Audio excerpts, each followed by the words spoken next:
Recording in progress. So, good morning everyone. Last lecture we have completed discussion about adiabatic process.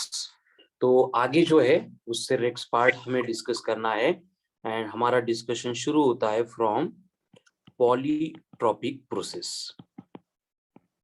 अब ये polytropic process मतलब क्या है? देखो, एकदम सिंपल सी बात है कि जो प्रोसेस आइसोबैरिक नहीं है, जो प्रोसेस आइसोकोरिक नहीं है, जो प्रोसेस एडियाबैटिक नहीं है, जो प्रोसेस आइसोथर्मल नहीं है, मतलब इनमें से कुछ भी प्रोसेस नहीं है, लेकिन फिर भी देन अल्सो फिर भी क्या होता है कि अगर टेम्परेचर, वॉल्यूम एंड प्रेशर इनमें अगर चेंजेस ऑकर होते हैं तो उस टाइप के प्रोसेस को हम कंसिडर करेंगे as a polytropic process. Then the process is considered as polytropic process. मतलब इसका खुद का पार्ट कुछ नहीं है, बस अगर इनमें से कोई भी प्रोसेस ना हो, ना आइसोबैरिक, ना आइसोकोरिक, ना एडियाबैटिक, ना आइसोथर्मल, ठीक है, the process which is not,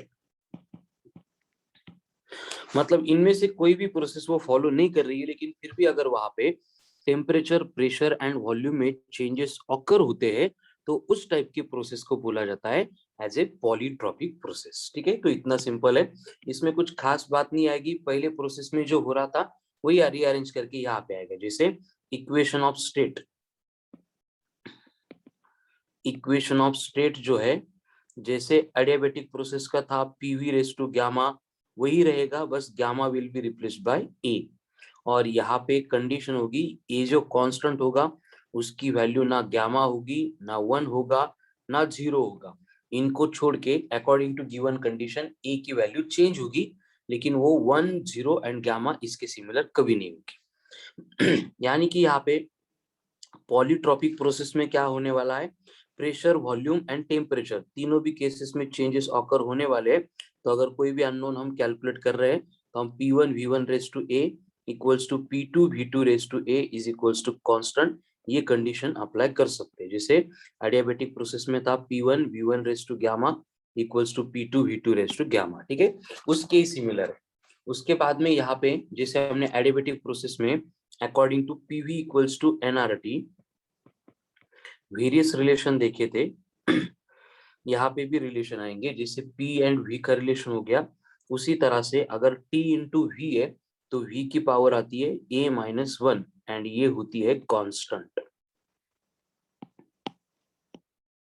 T into V raise to A-1 and ये बात जो है ये कांस्टेंट रहे. ठीक है, उसके बाद में नेक्स्ट कंडीशन, नेक्स्ट रिलेशन आएगा कि pressure raise to 1 minus A into T raise to temperature raise to A, ये भी अगेन कांस्टेंट होता है. सेम फॉर्मूले अपन एडियाबैटिक में भी पढ़ चुके हैं, यहाँ पे भी आ रहे हैं, आपको इनको लर्न करना पड़ेगा. ठीक है, these are more important, most important. उसके बाद में अगर डेंसिटी की बात करेंगे तो density raise to 1 minus A into T, it will remains constant. And उसी तरह से last one, pressure into density raised to minus A, it will also remains constant.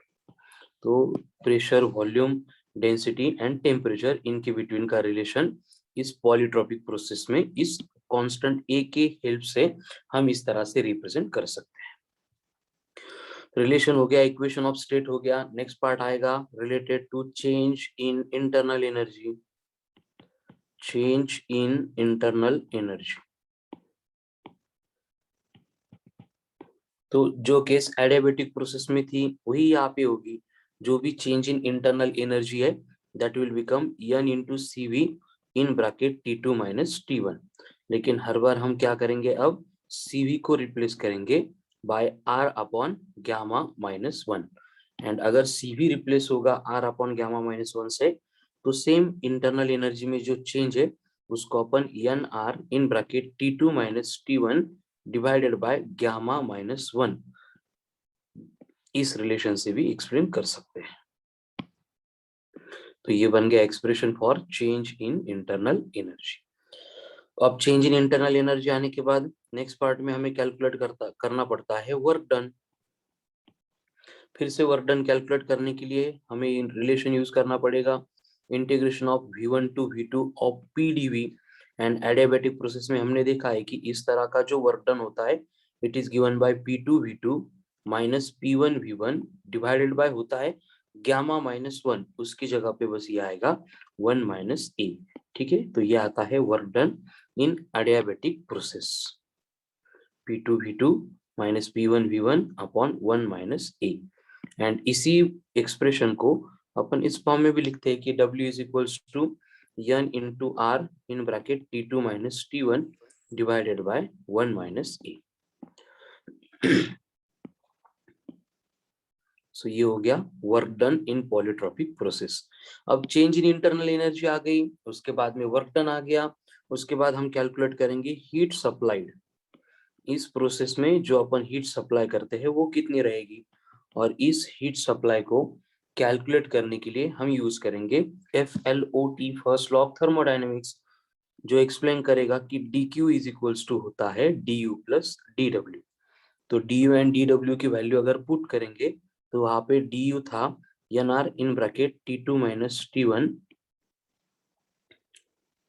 Divided by 1 minus A plus du था n into CV into T2 minus T1। तो यहाँ पे heat supply के लिए ये जो एक्सप्रेशन है हमें मिलता है, इसमें वैल्यू पुट करेंगे तो पॉलीट्रॉपिक प्रोसेस की हीट सप्लाई अपन कैलकुलेट कर सकते हैं। ठीक है, और उसके बाद में नेक्स्ट पॉइंट आएगा that will be the specific heat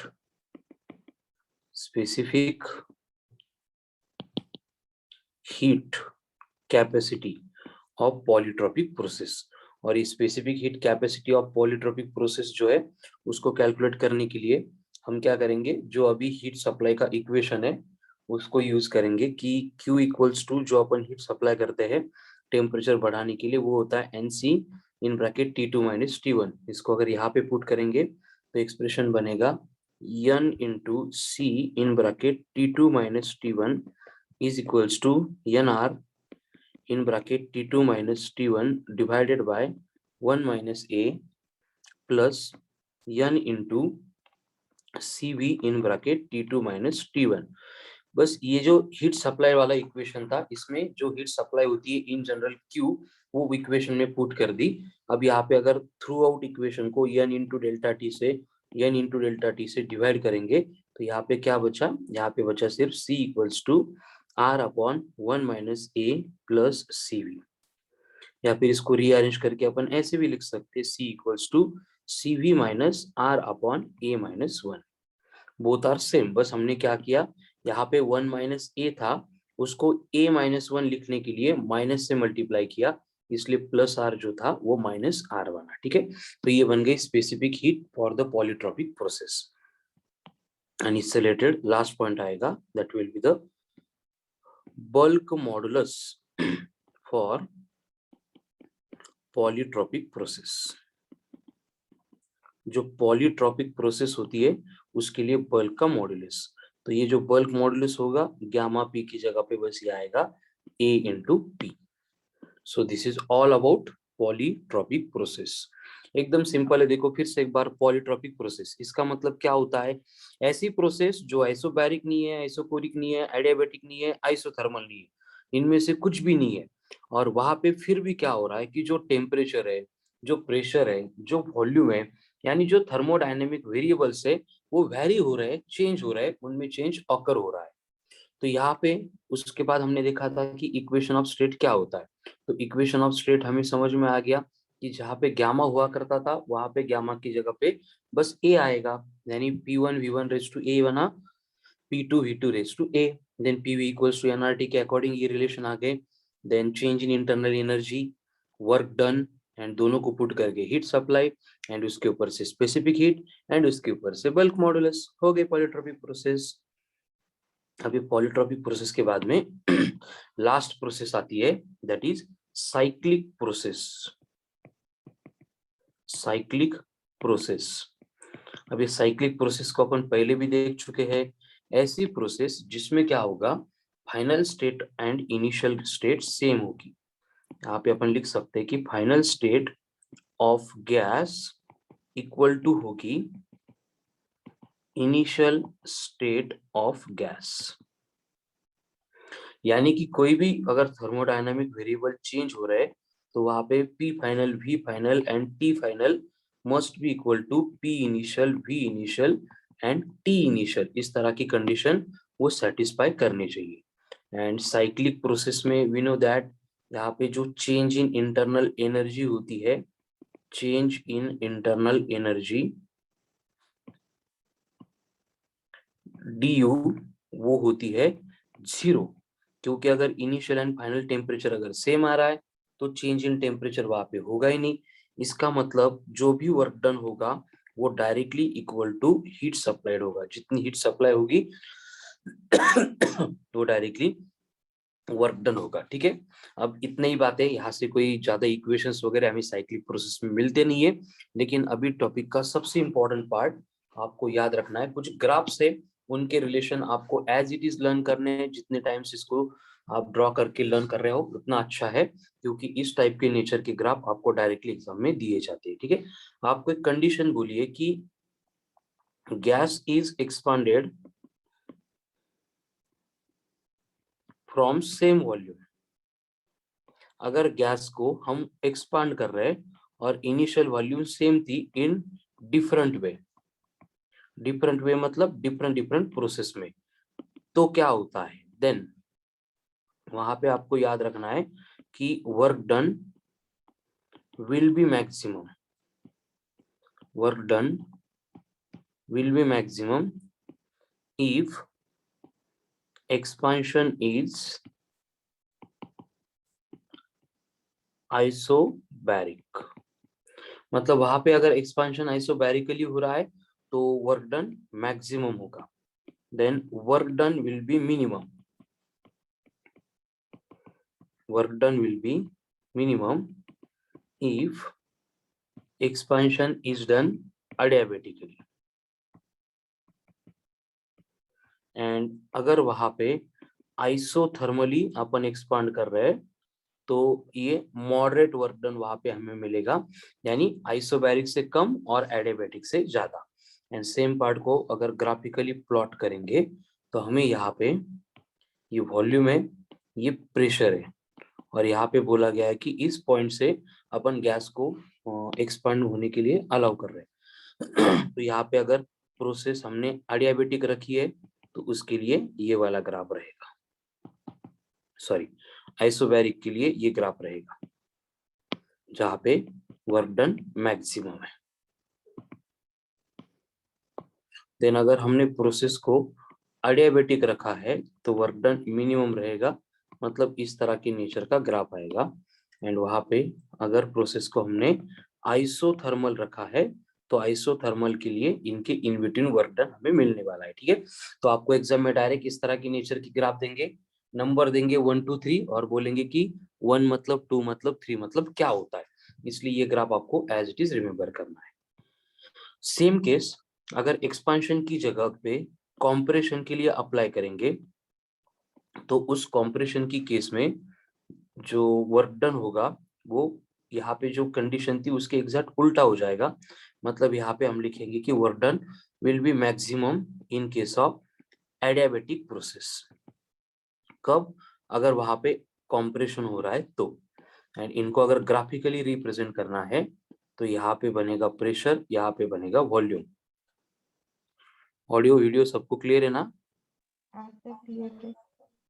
ठीक है, तो यहाँ पे प्रेशर वर्सेस वॉल्यूम ये ग्राफ अपन ड्रॉ कर रहे हैं, कॉम्प्रेशन कर रहे हैं इस पॉइंट से, तो ये कॉम्प्रेशन होते टाइम ये ग्राफ यहाँ पे आएगा जो आइसोबैरिकली होगा, आइसोबैरिक होगा। उसके बाद में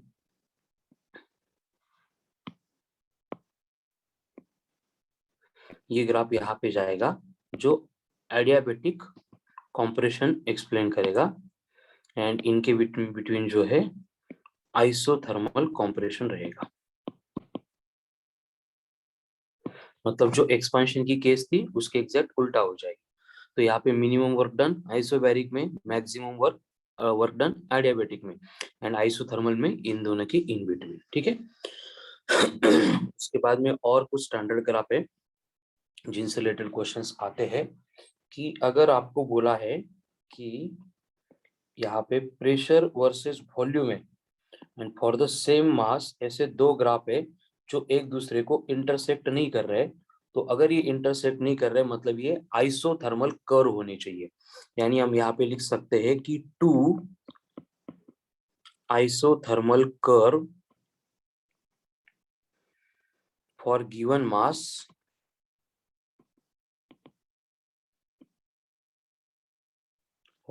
मास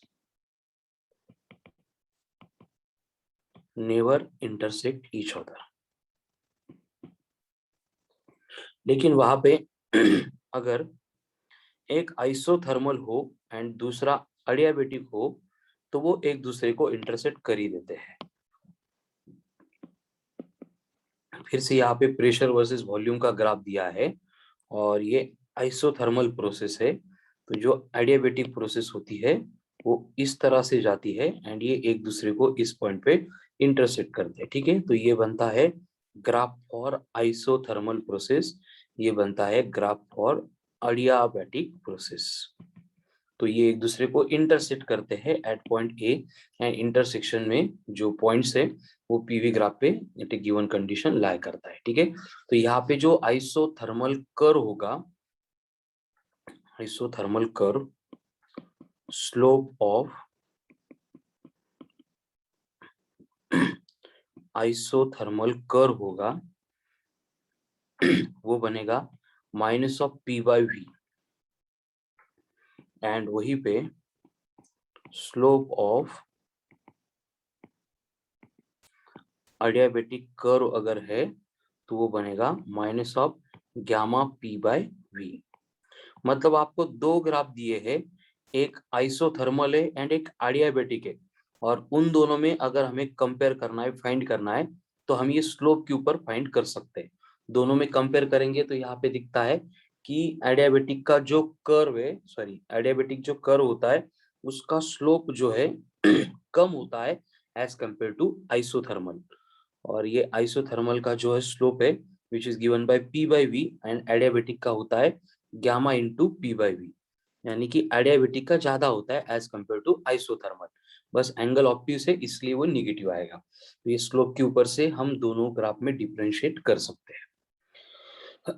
अब यहाँ पे साइक्लिक प्रोसेस रिलेटेड इतना ही डिस्कशन था। कोई इक्वेशन ऑफ स्टेट नहीं, इंटरनल एनर्जी वर्क डन के अलग से फॉर्मूले नहीं। ठीक है। जो स्टैंडर्ड कंडीशन है वही एप्लीकेबल होती है। अब यहाँ पे कुछ जो भी सारी प्रोसेस हमने डिस्कस की है उससे रिलेटेड कुछ आईएमपी ग्राफ्स आते हैं इन जनरल, उनसे रिलेटेड क्वेश्चंस देखे गए हैं इम्पोर्टेंट। अब उसमें देखो कि आपको एक ग्राफ दिया है और प्रेशर वर्सेस वॉल्यूम बोला है, और इस ग्राफ में मुझे सारी की सारी प्रोसेस शो करनी है। तो वहां पे कंडीशन क्या है देखो कि ये प्रेशर है, ये वॉल्यूम है। तो आपको एक तो ग्राफ की नेचर देंगे, इनको 1 2 3 4 बोलेंगे, कौन सा ग्राफ किस प्रोसेस को रिप्रेजेंट कर रहा है वो आइडेंटिफाई करना है। ठीक है। तो अगर मैंने यहाँ पे एक ग्राफ ऐसे ड्रॉ किया है और इसको बोला है नंबर 1, तो यहाँ पे अगर देखेंगे तो यहाँ पे इस प्रोसेस में प्रेशर जो है वो कांस्टेंट रह रहा है, वेरी हो रहा है। तो ये 1 जो है वो कौन सी प्रोसेस को रिप्रेजेंट कर रहा है, कौन सी थर्मोडायनेमिक प्रोसेस का ग्राफ होता है जो 1 में शो किया है वो आइसोबैरिक। आइसोबैरिक। वेरी गुड, क्योंकि प्रेशर क्या है, कांस्टेंट है। उसी तरह से आपको अगर बोला गया है कि एक ग्राफ है जो इस तरह से एक्ट हो रहा है, जैसे कि मैंने इसको सेकंड बोला है, तो ये ग्राफ को किसका होगा, आइसोकोरिक। आइसोकोरिक। वॉल्यूम कांस्टेंट है मतलब ये बनेगा ग्राफ फॉर आइसोकोरिक। ठीक है। एंड बस यहाँ पे अब जो आइसोथर्मल एंड एडियाबेटिक आएगा, तो ये जो ग्राफ मैंने यहाँ पे शो किया है ये रहेगा फॉर आइसोथर्मल। अभी एक्चुअल में यहाँ पे एडियाबेटिक एंड आइसोथर्मल दोनों ड्रॉ होने के बाद ही हमें समझ में आता है, और ये इसको इंटरसेक्ट करके इधर जाएगा, ये बनेगा एडियाबेटिक। ठीक है, तो जिसका स्लोप यहाँ पे ज्यादा है वो बनेगा एडियाबेटिक, मतलब यहाँ पे फोर्थ का स्लोप ज्यादा है तो ये बनेगा एडियाबेटिक। मतलब आपको यही दोनों कंफ्यूज करने वाले हैं, तो इन दोनों में याद रखना है आपको, स्लोप के अकॉर्डिंग अपन डिफरेंशिएट करते हैं। ये हो गए पीवी ग्राफ। इस तरह के ग्राफ आपको प्रिंट करके देंगे, 1 2 3 पर बोलेंगे एंड बोलेंगे कि which of the following option represents the exact combination. उसके बाद में ये जो पीवी ग्राफ थे उसी की तरह से आपको पी वर्सेस टी यानी पीटी ग्राफ्स दे सकते हैं। अगर पीटी ग्राफ दिए तो पीटी ग्राफ यानी क्या होगा, प्रेशर वर्सेस टेम्परेचर होगा। अब प्रेशर वर्सेस टेम्परेचर में यहाँ पे अगर आपको बोला गया है कि एक ग्राफ है जो ऐसा है, फर्स्ट ग्राफ, तो अभी कौन सा हो गया, बोलो। आइसोबैरिक। फिर से प्रेशर कांस्टेंट है मतलब आइसोबैरिक। उसके बाद में अगर एक ग्राफ ऐसे दे दिया, ये सेकंड है, अभी कौन सा हो गया, आइसोकोरिक।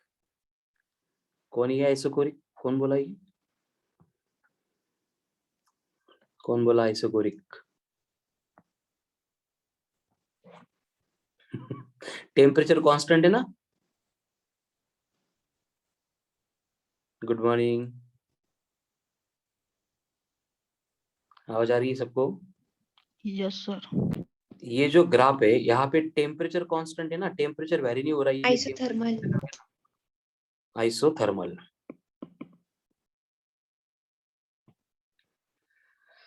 एंड उसके बाद में यहाँ पे ये जो नेचर होंगे आइसोथर्मल के एंड एडियाबेटिक के, तो उसमें कंडीशन क्या है देखो, ये अगर ग्राफ इस तरह का कर्व रिप्रेजेंट करेगा, थर्ड वाला, तो ये रहेगा एडियाबेटिक।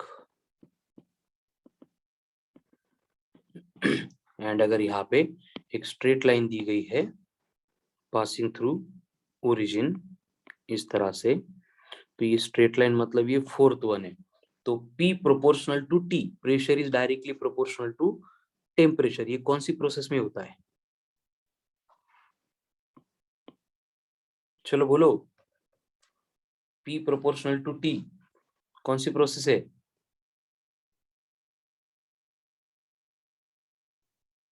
अरे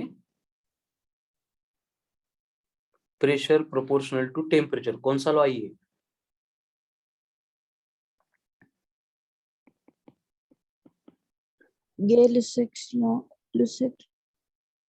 यहाँ पे वॉल्यूम कांस्टेंट होती है तब जाके प्रेशर प्रोपोर्शनल टू टेम्परेचर होता है, मतलब ये प्रोसेस बनेगी आइसोकोरिक प्रोसेस। उसके बाद में थर्ड केस आती है ग्राफ्स की, that is V versus T graphs. और ये V वर्सेस T ग्राफ जो है उसको अपन ड्रॉ करेंगे, तो यहाँ पे V हो गई वॉल्यूम, यहाँ पे T होगा टेम्परेचर। फिर से वही नेचर आएगा, अगर आपको इस तरह की हॉरिजॉन्टल लाइन देंगे और इसको बोलेंगे नंबर 1, तो नंबर 1 क्या रिप्रेजेंट कर रहा है, कौन सी प्रोसेस? आइसोकोरिक। वॉल्यूम कांस्टेंट है, so it will be isochoric process. ठीक है, देन अगर यहाँ पे इस तरह की स्ट्रेट लाइन दे रहे हैं, इसको नंबर 2 बोल रहे, तो आइसोथर्मल। टेम्परेचर कांस्टेंट है यानी कि आइसोथर्मल प्रोसेस है। एंड अगर यहाँ पे स्ट्रेट लाइन दे रहे हैं पासिंग थ्रू ओरिजिन, यानी क्या आ रहा है यहाँ पे V प्रोपोर्शनल टू T है, तो V प्रोपोर्शनल टू T कौन से प्रोसेस में था? आइसोबैरिक। वेरी गुड, आइसोबारिक नहीं, आइसोबैरिक। ठीक है, और उसके बाद में जो एडियाबेटिक प्रोसेस आएगी उसमें कर्व मिलेगा हमें, ये बनेगी फोर्थ वन, तो ये बना ग्राफ फॉर एडियाबेटिक। ठीक है, तो इस तरह से किसी भी नेचर का ग्राफ देंगे तो आपको आइडेंटिफाई करना आना चाहिए, इसलिए मैंने पीवी पीटी एंड वीटी तीनों ग्राफ के नेचर यहाँ पे ड्रॉ किए है। इनको नंबर ऑफ टाइम्स जितने टाइम चाहिए उतने टाइम्स इसको लिख के लर्न करो, लेकिन इस ग्राफ रिलेटेड कुछ भी आपको मतलब आगे से कोई भी प्रॉब्लम नहीं चाहिए। And one question definitely will be there from thermal section itself, जो ग्राफ के ऊपर बेस करेगा और एकदम सिंपल होगा, कुछ कैलकुलेशन किए बिना आपको वहां पे इंफॉर्मेशन मिल जाएगी। ठीक है, अब यहाँ पे थर्मोडायनेमिक प्रोसेसेस जो थी सारी की सारी इन डिटेल में डिस्कस करके खत्म हो चुकी है। अब नेक्स्ट हमें सेकंड लॉ ऑफ थर्मोडायनेमिक्स पढ़ना है, लेकिन उससे पहले कुछ इंपॉर्टेंट पॉइंट देख लेते हैं कि अगर सॉलिड का लिक्विड में कन्वर्जन हो रहा है तो इस प्रोसेस को हम कंसीडर करते हैं एज ए मेल्टिंग प्रोसेस। तो इस मेल्टिंग प्रोसेस में क्या होता है, देखो कि during melting process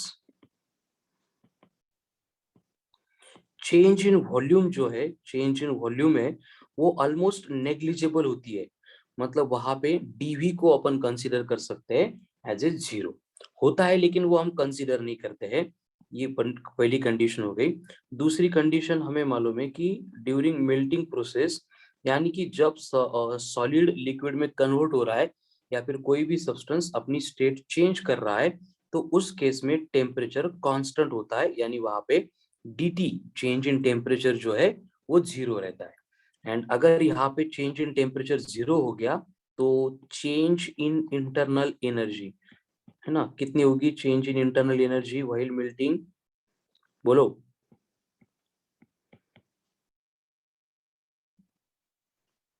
change in temperature zero है तो चेंज इन इंटरनल एनर्जी कितनी होगी? Zero zero zero. लेकिन कंडीशन क्या है कि यहाँ पे change in internal energy zero होगी अगर वहां पे टेम्परेचर में वेरिएशन आ रहा है तो। बट अगर सेम प्रोसेस में अगर हम first law of thermodynamics apply करेंगे तो वहां पे क्या होता है, D Q is equals to D U plus D W होता है। यहाँ पे टेम्परेचर कांस्टेंट है, टेम्परेचर वेरी नहीं हो रहा है, लेकिन फिर भी होता क्या है, मॉलिक्यूलर सेपरेशन बढ़ने की वजह से वहां पे उनकी पोटेंशियल एनर्जी जो है वो इंक्रीज होती है। इसलिए ये जो कंडीशन है change in internal energy is equal to zero, बस यहाँ पे हम कंसीडर नहीं कर सकते क्योंकि यहाँ पे पोटेंशियल एनर्जी में वेरिएशन आता है। बट यहाँ पे जो जो है अगर वॉल्यूम चेंज नहीं हो रही है तो जो वर्क डन होगा D W equals to P into D V, that will become zero. यानी कि यहाँ पे जितनी हीट सप्लाई करेंगे वो पूरी की पूरी कन्वर्ट होगी into change in internal energy. लेकिन हमें मालूम है फ्यूजन में मतलब जब मेल्टिंग की प्रोसेस होती है तो amount of heat supplied is given by m into L होता है। एंड इसको अगर अपन पुट करेंगे अबव इक्वेशन में तो यहाँ पे change in internal energy is directly equal to m into L होता है। ठीक है, तो मेल्टिंग की प्रोसेस में अगर हमें change in internal energy calculate करनी है तो डायरेक्टली अपन वहां पे लेटेंट हीट ऑफ फ्यूजन जो है उसको कंसिडर करते हैं। सेम प्रोसेस अगर अपन देखेंगे मेल्टिंग की जगह पे बॉइलिंग के लिए, बॉईल अगर कर रहे हैं मतलब वाटर को हीट करेंगे तो उसका वेपर में कन्वर्ज होने का जो प्रोसेस का पार्ट है तो उसको अपन बॉइलिंग बोलते हैं। ठीक है, अब यहाँ पे भी कंडीशन क्या होगी, टेम्परेचर जो है वो चेंज नहीं होगा, कांस्टेंट रहेगा, लेकिन यहाँ पे जो वॉल्यूम है उसमें वेरिएशन आता है एंड वॉल्यूम चेंज होती है। इसलिए यहाँ पे जो वर्क डन होगा बॉइलिंग प्रोसेस में, that work done is given by D W is equals to P into D V, यानी कि D W is equals to P in bracket volume for vapour minus volume for liquid, क्योंकि यहाँ पे volume जो है वो increase होने वाली है। तो ये वर्क डन हमें मिलता है बॉईल करते टाइम और बॉइलिंग की प्रोसेस में। और वहां पे जो अपन हीट सप्लाई कर रहे हैं अगेन स्टेट चेंज होने वाली है, इसलिए heat supplied is given by delta Q is equals to M into L. तो अगर हमें यहाँ पे वर्क डन मिल गया, हीट सप्लाई मिल गई, और वहां पे अगर चेंज इन इंटरनल एनर्जी चाहिए यानी डी यू चाहिए तो हमें लेना पड़ेगा energy, internal energy for vapours minus internal energy for liquid. ठीक है, तो ये इनकी न्यूमेरिकल वैल्यू डायरेक्टली गिवन होती है, उसको अपन पुट कर सकते हैं। यानी यहाँ पे अगर थर्मोडायनेमिक का फर्स्ट लॉ अप्लाई करेंगे D Q is equals to D U plus D W, तो एक्सप्रेशन मिलेगा m into L is equals to u for vapour minus u for liquid plus p into volume for vapour minus volume for liquid. तो जो भी unknown होता है boiling की process में उसकी वैल्यू हम इस इक्वेशन के ऊपर से कैलकुलेट कर सकते हैं। अब उसी से रिलेटेड एक कंडीशन आती है जिसको अपन बोलते हैं एज ए फ्री एक्सपांशन। अब ये फ्री एक्सपांशन मतलब क्या होता है कि सपोज आपको एक कंडीशन दी है, इस तरह का एक कंटेनर है गैस का, उसको हमने एनक्लोज किया है इस तरह के एक स्ट्रक्चर में, और इसको जो है अपन सेपरेट कर रहे हैं एक स्टॉप कॉक से। यहाँ पे एक स्क्रू है, एक कॉक है, जिससे अपन इन दोनों को कनेक्शन ऑन ऑफ कर सकते हैं। और यहाँ पे हमने क्या किया है, गैस को फिल करके रखा है एकदम हाई प्रेशर से, और इस साइड में जो है वो पूरा वैक्यूम अपन रख रहे हैं। वैक्यूम में मतलब कुछ भी नहीं रख रहे। तो अगर यहाँ पे हम ये स्टॉप कॉक जो है ये अगर ऑन करेंगे तो ये सारा गैस जो है वो इस एरिया में इंटर करेगा, यहाँ पे इंटर करेगा और यहाँ पे इंटर करेगा। तो कंडीशन क्या होगी कि ये जो प्रोसेस है वो एडियाबेटिक रहेगी, क्योंकि इसको अपन प्रॉपर इंसुलेशन से प्रोवाइड कर रहे हैं। तो यहाँ पे सराउंडिंग के साथ में कोई भी हीट एक्सचेंज नहीं होगा। एंड थोड़ी देर के बाद जहाँ पे ये गैस पूरा फिल हो जाएगा वैक्यूम के पार्ट में, दोनों का टेम्परेचर भी सेम हो जाएगा। मतलब यहाँ पे कुछ भी चेंज हुए बिना गैस एक्सपांड हो गया। वॉल्यूम, इंटरनल एनर्जी या फिर हीट सप्लाई, इनको कांस्टेंट रख के यहाँ पे हमने गैस को एक्सपांड किया है। तो इस टाइप के एक्सपांशन को बोला जाता है फ्री एक्सपांशन। अब अगर ये फ्री एक्सपांशन अप्लाई करेंगे for ideal gas, ideal gas के लिए अगर ये फ्री एक्सपांशन हम अप्लाई करेंगे तो यहाँ पे जो अपन वर्क डन कर रहे हैं अगेंस्ट एटमॉस्फेयर, एडियाबेटिक है, परफेक्ट इंसुलेशन है, तो एक्सटर्नल वर्क डन जो हो रहा है अगेंस्ट एटमॉस्फेयर, कोई वॉल्यूम में चेंज ऑकर नहीं हो रहा है तो वो जीरो होगा। उसी तरह से इंटरनल जो वर्क डन हो रहा है, फिर से कोई मॉलिक्यूलर फोर्सेस में चेंजेस ऑकर नहीं हो रहे, तो फिर से ये वर्क डन भी जीरो हो जाएगा। ठीक है, यानी कि आइडियल गैसेस के फ्री एक्सपांशन में जो यहाँ पे वर्क डन होता है वो जीरो होता है। एंड अगर वर्क डन जीरो हो गया, हीट सप्लाई जीरो हो गई, तो डी यू इक्वल्स टू भी जीरो बनेगा। यानी कि यहाँ पे D Q is equals to तो पहले से ही जीरो था, क्योंकि प्रोसेस को अपन एडियाबेटिक रख रहे थे। तो यहाँ पे अगर आइडियल गैस हो गया तो work done zero, change in internal energy भी जीरो, एंड हीट सप्लाई भी zero in case of free expansion.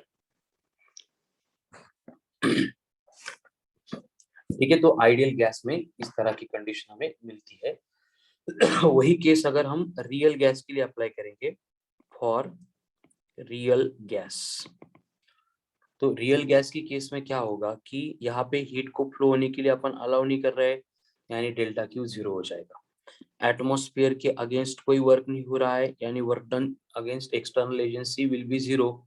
और वहां पे जो चेंज इन इंटरनल एनर्जी है according to first law of thermodynamics वो जीरो आएगी। लेकिन प्रैक्टिकली होता क्या है देखो, कि रियल गैस की केस में जो टोटल इंटरनल एनर्जी अपन कंसीडर करते हैं वो होती है equals to kinetic energy plus potential energy. तो अब यहाँ पे आइडियल गैस में ये कंडीशन हम मेंटेन नहीं कर सकते, लेकिन रियल गैस में ये होता ही है।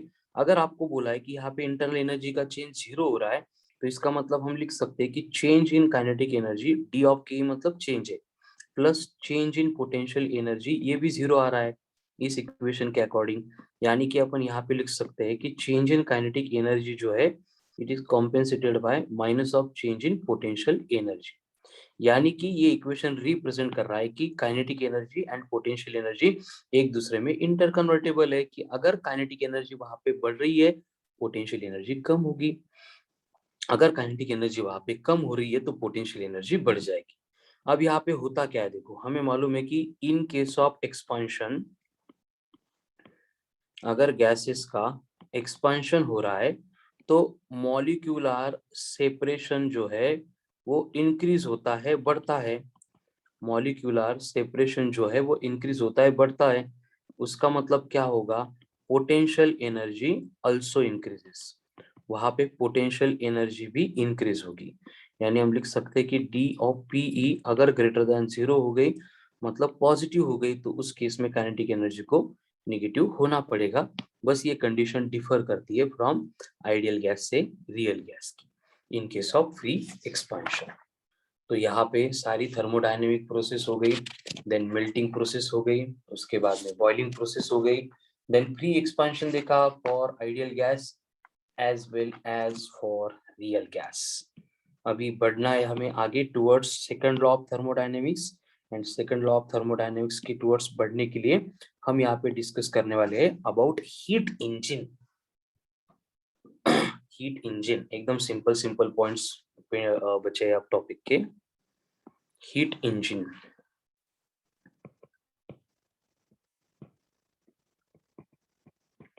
अभी हीट इंजन मतलब क्या होता है? देखो, ऐसा इंजन जो हीट को कन्वर्ट करता है वर्क में।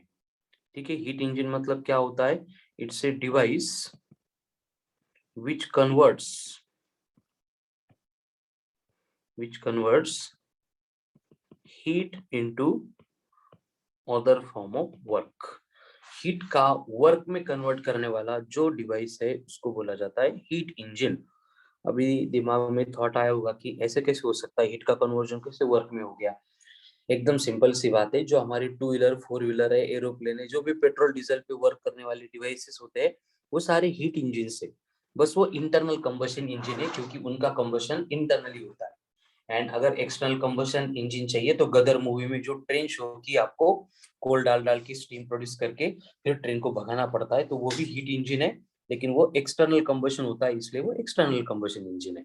तो यहाँ पे एक सिंपल मैकेनिज्म होता है कि आपको एक हीट का सोर्स दिया जाता है, हीट का एक सोर्स दिया जाता है जिसको अपन हॉट रिजर्वायर ऐसे भी बोल सकते हैं, हॉट रिजर्वायर। और इस हॉट रिजर्वायर का टेम्परेचर अगर T1 है एंड इसको अगर अपन कनेक्ट कर देंगे विथ T2, अब ये T2 को बोला जाता है सिंक। सिंक मतलब लोअर टेम्परेचर, सोर्स मतलब हायर टेम्परेचर, एंड इसी को अपन कोल्ड रिजर्वायर ऐसे भी बोल सकते हैं। तो हमें मालूम है कि इनको अगर एक दूसरे के साथ कनेक्ट कर देंगे तो यहाँ पे हीट फ्लो होने वाली है from higher temperature to lower temperature. तो हम करते क्या है, यहाँ पे बीच में जो भी एप्लीकेशन होगा उसके अकॉर्डिंग अरेंजमेंट रख देते हैं, एंड इस अरेंजमेंट में जब ये हीट फ्लो होती है हमें बीच में वर्क मिलता है। तो अगर ये सोर्स ने Q1 इतनी हीट रिजेक्ट की थी, कुछ अमाउंट ऑफ वर्क डन होता है, कुछ अमाउंट ऑफ हीट हम सराउंडिंग को देते हैं। जैसे कि आपको मालूम होगा टू व्हीलर, फोर व्हीलर के जो आईसी इंजन होते हैं, उस इंजन में होता क्या है कि पेट्रोल डीजल का एक्सप्लोजन होके tremendous amount of heat produce होती है, एंड साइलेंसर क्या करता है, उस हीट को धीरे धीरे धीरे धीरे सराउंडिंग को यानी एटमॉस्फेयर को दे देते हैं। लेकिन यहाँ पे Q1 मतलब इंजन से निकली हुई हीट, Q2 मतलब साइलेंसर से जो गर्म हवा निकलती है यानी हीट निकलती है वो। लेकिन इस प्रोसेस में हमारी गाड़ी भाग रही है, मतलब हमें ये वर्क डन मिला। तो इस तरह की प्रोसेस के ऊपर जो वर्क करने वाला डिवाइस होता है उसको बोला जाता है एज ए हीट इंजन। तो ये हीट इंजन में ज्यादा कुछ खास बातें पढ़नी नहीं है, बस यहाँ पे एक ही पॉइंट आता है important, that is efficiency of heat engine. अब एफिशिएंसी का इन जनरल मतलब क्या होता है? Output upon input into 100, output upon input into 100, इसको एफिशिएंसी बोला जाता है। यहाँ पे देखो हमें आउटपुट कितना मिल रहा है, यहाँ पे आउटपुट मिल रहा है सिर्फ Q2 एंड यहाँ पे W। तो यहाँ पे बेसिकली जो प्रोसेस में हीट इंजन में हम आउटपुट कंसीडर करने वाले हैं वो आउटपुट हमारे लिए होगा वर्क डन। और ये वर्क डन कितना होता है? जितना इनका डिफरेंस होता है Q1 माइनस Q2, मतलब Q1 में से Q2 छोड़ देंगे तो जो कुछ भी बचा है वो वर्क डन मिलता है, एंड वही हमारी प्रोसेस का आउटपुट है। एंड यहाँ पे प्रोसेस को स्टार्ट करने के लिए हमने इनपुट दिया था, उसको हमने बोला था Q1, तो यहाँ पे इनपुट हो गया Q1, आउटपुट हो गया Q2 minus Q1 sorry Q1 minus Q2। तो एफिशिएंसी के लिए यहाँ पे फॉर्मूला मिलेगा, efficiency is equals to Q1 minus Q2 upon Q1, and इनको अगर सेपरेट करेंगे तो 1 माइनस Q2 बाई Q1, ये बनता है expression for efficiency of A heat engine. Efficiency of A heat engine 1 minus Q2 by Q1, बस हो गया। तो आपको बस इतना याद रखना है कि ये हीट इंजन दो टाइप के होते हैं, एक EC एक्सटर्नल कंबशन, दूसरा IC इंटरनल कंबशन। मतलब जो स्टीम इंजन होते थे जहां पे कंबशन एक्चुअल में दिखता है इंजन के बाहर होता था वो EC था। अभी IC आप जो बाइक चलाते हैं उसमें जो इंजन है बड़े बड़े एक्सप्लोजन होते हैं वहां पे, लेकिन उसको अपन देख नहीं पाते, मतलब वो कंबशन हो रहा है लेकिन वो इंटरनली हो रहा है, तो वो बनेगा आईसी यानी इंटरनल कंबशन इंजन। तो ये जो एक्सटर्नल कंबशन इंजन थे इनकी एफिशिएंसी बहुत कम थी, 10 to 20%, इसलिए हमने आईसी को डिराइव किया और आईसी को जो एफिशिएंसी है वो 40 to 60% के रेंज में हमने इंक्रीज किया। अब इसी से रिलेटेड नेक्स्ट पॉइंट आता है, that is second law of thermodynamics. अब एक्चुअल में कंडीशन क्या है, देखो कि फर्स्ट लॉ ऑफ थर्मोडायनेमिक्स जो है ना, वो रिलेशन एक्सप्लेन करता है कंजर्वेशन ऑफ एनर्जी का, कि energy neither be created nor be destroyed but it can be only converted from one form to another form.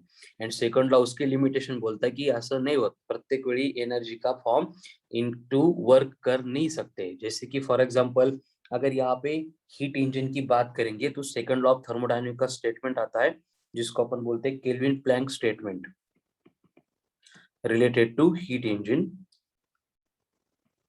Kelvin Planck statement. और ये केल्विन प्लैंक स्टेटमेंट बोलते हैं, ये बोलते हैं कि it is impossible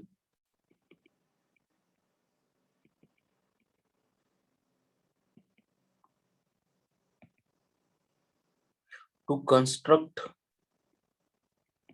N engine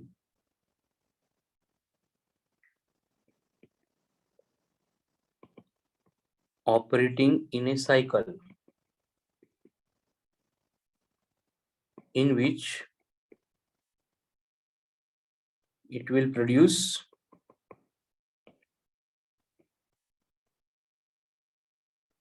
no effect other than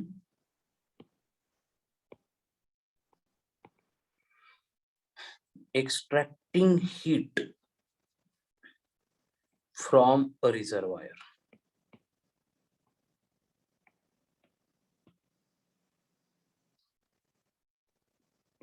and performing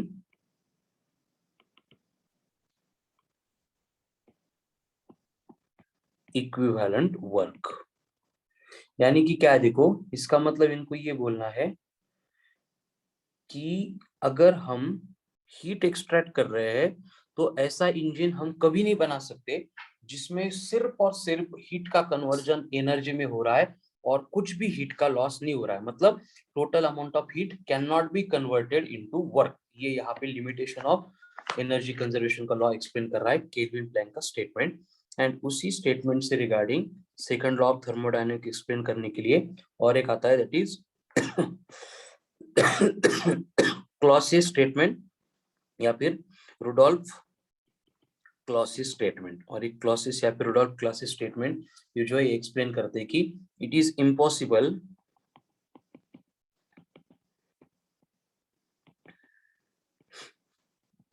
to make heat flow from a body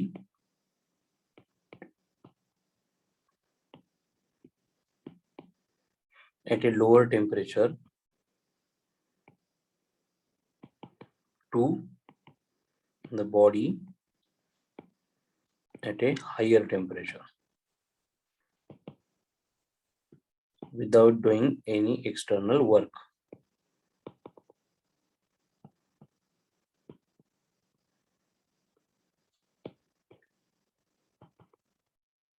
मतलब यहाँ पे लोअर बॉडी का टेम्परेचर से जो हीट फ्लो करनी है हायर बॉडी के टेम्परेचर को वर्क डन किए बिना ये पॉसिबल ही नहीं है। तो ये सारी बातें हमें यहाँ पे second law of thermodynamics explain करता है। सिंपल है, कोई थियोरेटिकल कोई इक्वेशंस यहाँ पे नहीं मिलेंगे, बस ये लिमिटेशन यहाँ पे एक्सप्लेन करता है, ठीक है। एंड इसके एप्लीकेशन का सबसे इंपॉर्टेंट पॉइंट आता है, दैट इज कार्नोट साइकिल। और इस कार्नोट के साइकिल के ऊपर वर्क करने वाला ऑपरेटिंग इंजन। अब ये कार्नोट साइकिल या फिर कार्नोट इंजन क्या होता है, देखो तो बेसिकली कार्नोट ने एक थ्योरेटिकल इंजन एक्सप्लेन किया है जो फ्री है from all the limitation of practical engine, मतलब ये इमेजिनरी कंसेप्ट है। एंड इस कार्नोट के इंजन की जो सिचुएशन है, जो कंडीशन है, वो आइडियल है, इसलिए यहाँ पे जो परफॉर्मेंस है, यहाँ पे जो एफिशिएंसी है वो सबसे हाईएस्ट होती है, इससे हाईएस्ट पॉसिबल ही नहीं होती है। लेकिन ये प्रैक्टिकल इंजन नहीं है। लेकिन फिर भी प्रैक्टिकल नहीं है तो इसका क्या इंपॉर्टेंस है, क्यों इसको पढ़ना है? तो उसका रीजन ये है कि ये हमारे लिए एक आइडियल बना है, एक रेफरेंस बना है कि हमें इसके जैसा इंजन बनाना है। इसके जैसा इंजन बनाना है मतलब हमें क्या करना है कि इसकी जो एफिशिएंसी होती है, इसकी साइकिल की जो कंडीशन होती है वो मेंटेन करने का ट्राई करना है, और उसके वजह से हम डे बाय डे हमारे इंजन्स में इंप्रूवमेंट कर पा रहे हैं। ठीक है, तो कार्नोट ऑपरेटिंग इंजन इतना इम्पोर्टेंट नहीं है, इतना मतलब इम्पोर्टेंट ही नहीं है, लेकिन वहां पे कार्नोट ने जो साइकिल एक्सप्लेन की थी वो इम्पोर्टेंट है। तो अपन डायरेक्टली कार्नोट की साइकिल के ऊपर आएंगे, देन इंजन से रिलेटेड बस उसकी एफिशिएंसी देखने वाले हैं अपन। तो यहाँ पे कार्नोट की साइकिल एक्सप्लेन करने के लिए हम एक ग्राफ देखेंगे, that will B pressure versus volume. अब होता क्या है, देखो किसी भी थर्मोडायनेमिक प्रोसेस में हमें मालूम है जो थर्मोडायनेमिक वेरिएबल्स होते हैं वो चेंज होते हैं, फिर प्रेशर है, वॉल्यूम है, टेम्परेचर है, और उनमें चेंज होने के बाद अगर वो प्रोसेस को हम साइकिल मेंटेन रखेंगे तो वहां पे इनिशियल फाइनल स्टेट सेम होती है, एंड हमें वहां पे वर्क डन भी मिलता है जो मैक्सिमम होता है। तो हम एज्यूम करेंगे कि प्रोसेस जो है हमारी वो स्टार्ट हो रही है ए, और उस प्रोसेस को हम बी के ऊपर लेके जा रहे हैं, और ये इस तरह के नेचर से ये जो गैसेस है उसका एक्सपांशन हो रहा है, एंड इस एक्सपांशन को हम कंसीडर कर रहे हैं एज ए आइसोथर्मल एक्सपांशन। यहाँ पे लिख देता हूं मैं, ए से बी तक क्या हो रहा है, ए से बी तक हो रहा है आइसोथर्मल एक्सपांशन। तो अगर ये आइसोथर्मल एक्सपांशन है तो इसका मतलब यहाँ पे pressure P1, volume V1, temperature T1 होगा, तो B के ऊपर प्रेशर सेम रहेगा, प्रेशर चेंज होगी, वॉल्यूम चेंज होगी, लेकिन टेम्परेचर सेम रहेगा क्योंकि वो आइसोथर्मल था, यानी ये बनेगा P2 V2 T1। तो यहाँ से A से लेके B तक की प्रोसेस में मुझे वर्क डन कितना मिलेगा, आइसोथर्मल प्रोसेस में वर्क डन कितना था, कौन बोलेगा?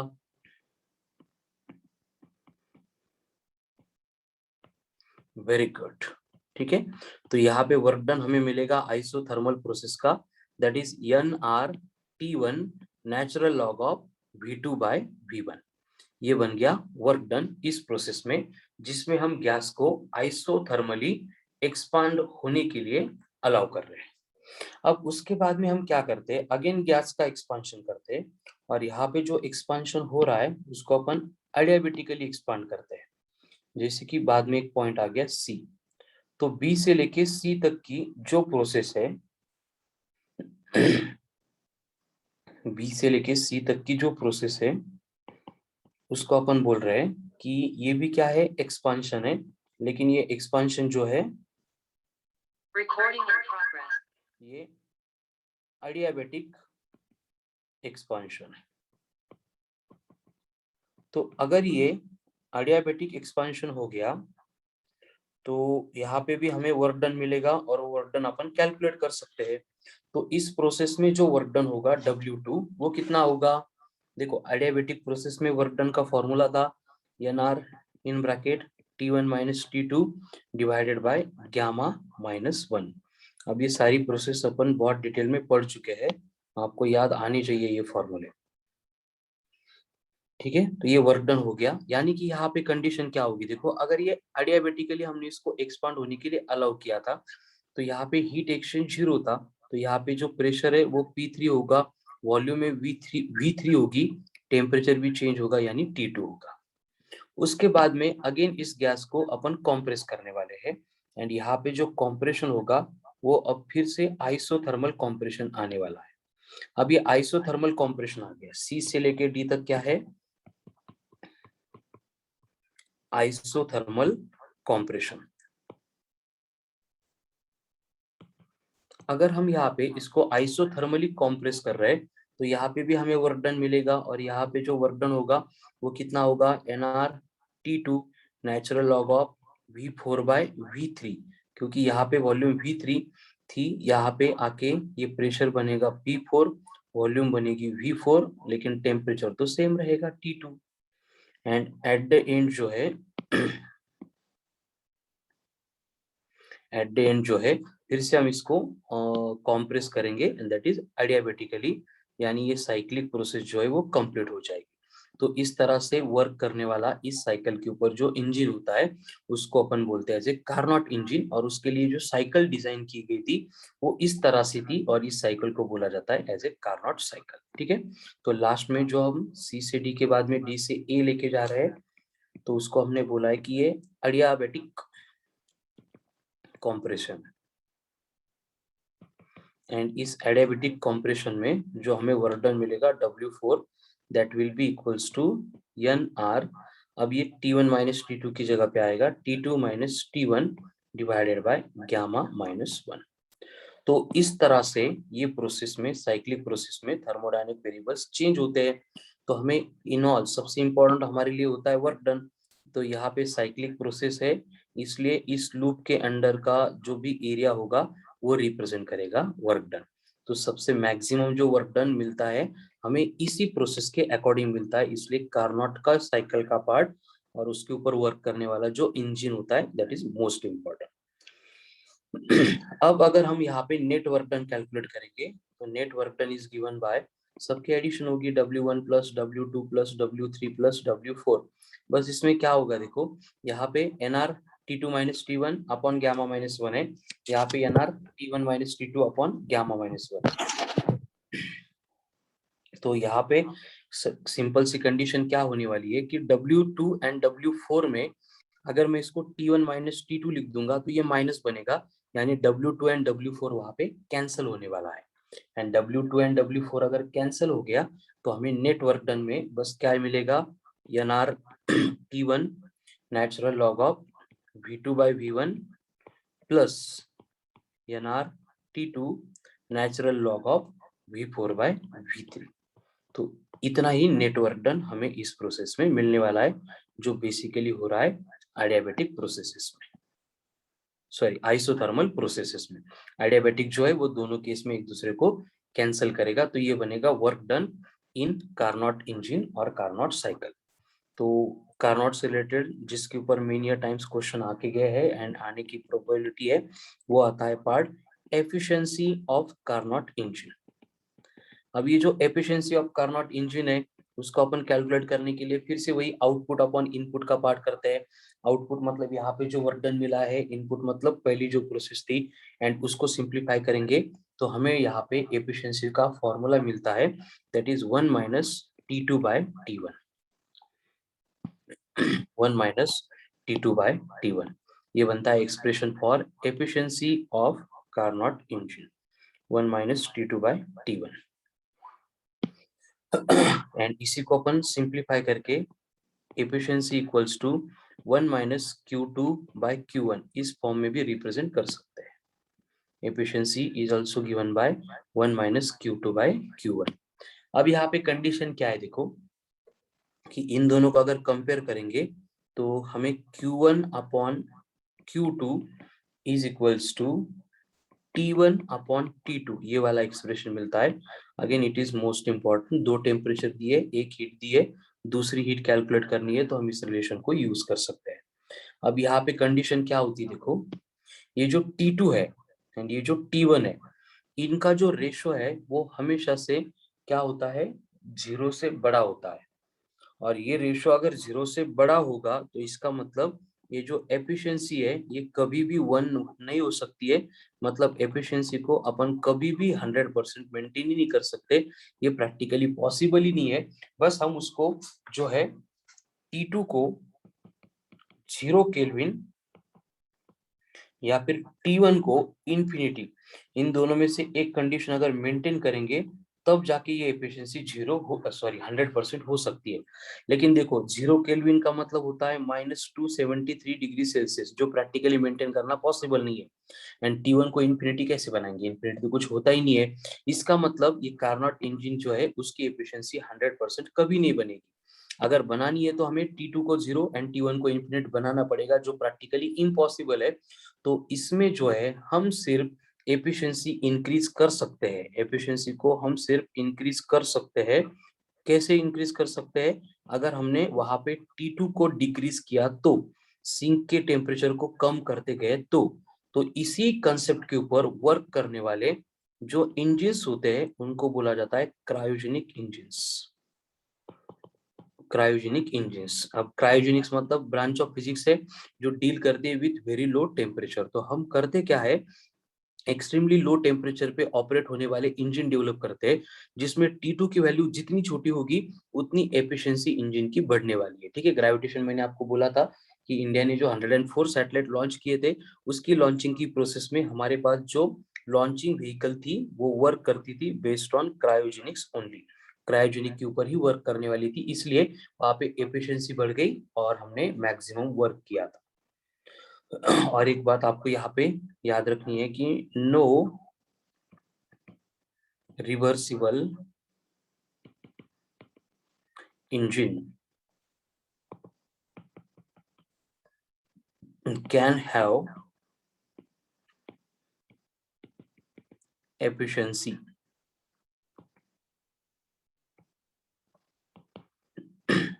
Greater than Carnot engine. ठीक है, तो ये कार्नोट इंजन की जो एफिशिएंसी है वो सबसे हाईएस्ट होती है, ग्रेटेस्ट होती है। अब इससे रिलेटेड टॉपिक का लास्ट पार्ट आ रहा है, दैट इज रेफ्रिजरेटर और heat pump.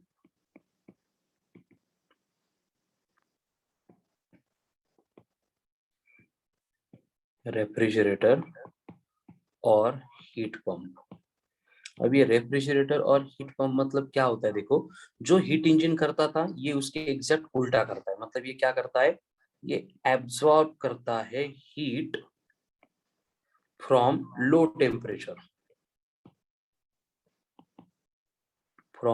Temperature, and reject करता है हीट टू हाई टेम्परेचर। मतलब देखो इन जनरल ये नेचुरल प्रोसेस नहीं है। नेचर में क्या होता है, नेचुरल प्रोसेस में क्या होता है, हीट फ्लो होती है from higher temperature to lower temperature. लेकिन ये जो रेफ्रिजरेटर है ये करता क्या है, यहाँ पे हीट को लोअर टेम्परेचर से लेके हायर टेम्परेचर को देता है। एंड इसको करने के लिए वहां पे क्या चाहिए, एक एक्सटर्नल एजेंट रिक्वायर्ड होता है जो वर्क करेगा।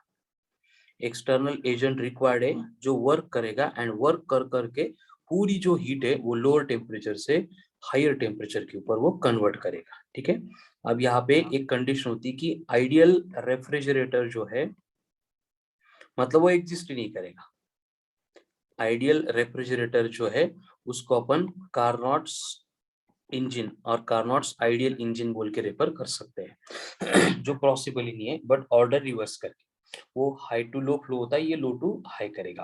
अब इसका एग्जांपल देखो क्या होता है, हमारे घर में जो रेफ्रिजरेटर है, जो फ्रीज है, उसमें क्या होता है कि जो ऊपर का कंपार्टमेंट होता है उसको बोला जाता है फ्रीजर।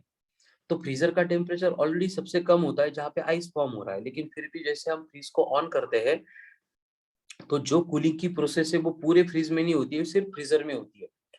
तो वहां पे क्या होता है, देखो फ्रीज के बैक साइड में देखेंगे तो आपको एक नेट दिखाई देगा। उस नेट में से क्या होता है, एक गैस फ्लो होता है जिसको अपन वर्किंग सब्सटेंस बोलते हैं, C2, वो क्लोरोफ्लोरोकार्बन जैसे गैसेस होते हैं। तो उनका काम क्या होता है, देखो यहाँ पे पहले हम उसको सेंड करते हैं फ्रीजर में, और वो फ्रीजर में आने के बाद हम उसको एक्सपांड होने के लिए अलाउ करते हैं। अगर उसको वहां पे जाके एक्सपांड होना है तो एक्सपांशन के लिए उसको हीट की रिक्वायरमेंट होती है। तो वो क्या करता है, उस फ्रीजर के कंपार्टमेंट में जो हीट है उसको एब्जॉर्ब करता है एंड हीट हो जाता है, एक्सपांड हो जाता है। फिर एक बार वो एक्सपांड हो गया तो उस एक्सपांड होने वाले गैस को हम फिर से वही नेट जो फॉर्म हो गई है उसमें से एब्स्ट्रैक्ट करते हैं। नीचे कॉम्प्रेसर मोटर होती है, और कॉम्प्रेसर मोटर क्या करती है, उस गैस को पकड़ के सारे गैस को कॉम्प्रेस कर देती है। तो कॉम्प्रेशन हो गया मतलब उसको हीट को छोड़ना पड़ेगा, तो फ्रीजर के बाहर वो हीट को छोड़ देता है। अगेन हम सेम नेट के दूसरे वे से उसको फ्रीजर के अंदर भेज देते हैं। तो पहले वो कॉम्प्रेस था तो वो एकदम ईगरली एक्सपांड होने के लिए वेट करता है, लेकिन उसको हीट जब तक नहीं मिलेगी वो एक्सपांड नहीं होगा। तो जैसे वो फ्रीजर में आता है हम उसको फ्री कर देते हैं, फिर वो हीट को एब्जॉर्ब करता है, अगेन एक्सपांड होता है एंड प्रोसेस रिपीट होती है। इस तरह से हम हीट को लोअर टेम्परेचर से हायर टेम्परेचर तक कन्वर्ट कर रहे हैं। ठीक है, सेम प्रोसेस के ऊपर वर्क करने वाला जो इंजन है उसको अपन बोलते हैं एज ए हीट पंप या फिर रेफ्रिजरेटर। तो यहाँ पे क्या होगा, देखो फिर से रेफ्रिजरेटर में भी एक कंपार्टमेंट होगा जिसको अपन बोलेंगे कि यहाँ पे ये हॉट रिजर्वायर है जिसका टेम्परेचर T1 है, हाइयर है। दूसरा एक कोल्ड रिजर्वायर है जिसका टेम्परेचर है T2। और हमें करना क्या है, यहाँ पे वर्क करना है एक्सटर्नली, जिसकी वजह से यहाँ पे जो हीट है वो लोअर टेम्परेचर से हायर टेम्परेचर तक फ्लो होनी चाहिए। तो इस प्रोसेस में हमें जो वर्क डन करना है, ये वर्क डन बनेगा Q1 माइनस Q2, और ये वर्क डन मतलब अभी इनपुट बनेगा, इनपुट। और यहाँ पे हमें जो आउटपुट मिलेगा वो कितना मिलेगा, सिर्फ Q1 मिलेगा, क्योंकि Q1 इतनी हीट अपन सप्लाई कर रहे हैं। तो इसके अकॉर्डिंग यहाँ पे जो इंजन का कोएफिशिएंट ऑफ परफॉर्मेंस होता है, कोएफिशिएंट ऑफ परफॉर्मेंस मतलब वो परफॉर्मेंस कितना दे रहा है, जैसे एफिशिएंसी होती है हीट इंजन के लिए, वैसे ही हीट पंप के लिए कोएफिशिएंट ऑफ परफॉर्मेंस होता है। ये कोएफिशिएंट ऑफ परफॉर्मेंस बनेगा Q2 अपॉन W, और यहाँ पे जो W है यानी वर्क डन है वो हमने देखा कि इतना है Q1 माइनस Q2 है, इसलिए कोएफिशिएंट ऑफ परफॉर्मेंस हमें मिलेगा Q2 upon Q1 minus Q2।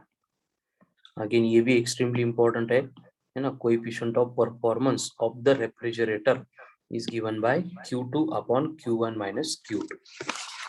सो यहाँ पे इसको अपन कन्वर्ट करके टेम्परेचर के फॉर्म में भी लिख सकते हैं, यानी T2 upon T1 minus T2। तो ये बन गया आपका coefficient of performance, and this is all about thermodynamics. Thermodynamics में हमें सिर्फ इतना ही पार्ट डिस्कस करना है। यहाँ पे थर्मोडायनेमिक्स का डिस्कशन कंप्लीट हो चुका है। तो thermal properties of matter then thermodynamics, ये दोनों topic in all details in all way यहाँ पे डिस्कस करके कंप्लीट हो गए हैं। तो आपका काम है अभी जो मॉर्निंग से अब तक पढ़ाया था उसको प्रिपेयर करना, प्रिपेयर करने के बाद आंखें बंद करके जितना याद आ रहा है उसको रिकॉर्ड करना, ऑडियो नोट अपन जिसको बोलते हैं वो सेंड करना। वो होने के बाद या उससे पहले जितना भी याद आ रहा है बिना देख के जितना कंटेंट आप लिख सकते हो, each and every graph is must. Graphical part का बहुत ज्यादा इंपॉर्टेंट है थर्मल सेक्शन में। सारे इक्वेशंस जब तक बिना देख के मतलब बिना देख के पूरे याद नहीं होते हैं तब तक उसको लर्न करो, तब तक उसको पढ़ो। आंखें बंद करके सारा पार्ट रिकॉर्ड करना है, उसके बाद बिना देखे ये सारे पॉइंट्स जब तक लिखने के लिए एबल नहीं हो रहे तब तक उसकी प्रैक्टिस करो। दोनों पार्ट आप मुझे सेंड करेंगे, ठीक है? तो उसके लिए कितना टाइम चाहिए? अभी 5:12 हो गए, कब तक होगा? गुड मॉर्निंग, आवाज आ रही है सबको?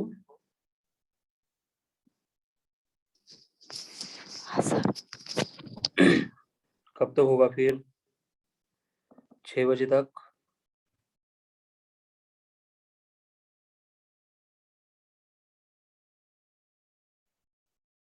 चलो ठीक है, आई विल वेट।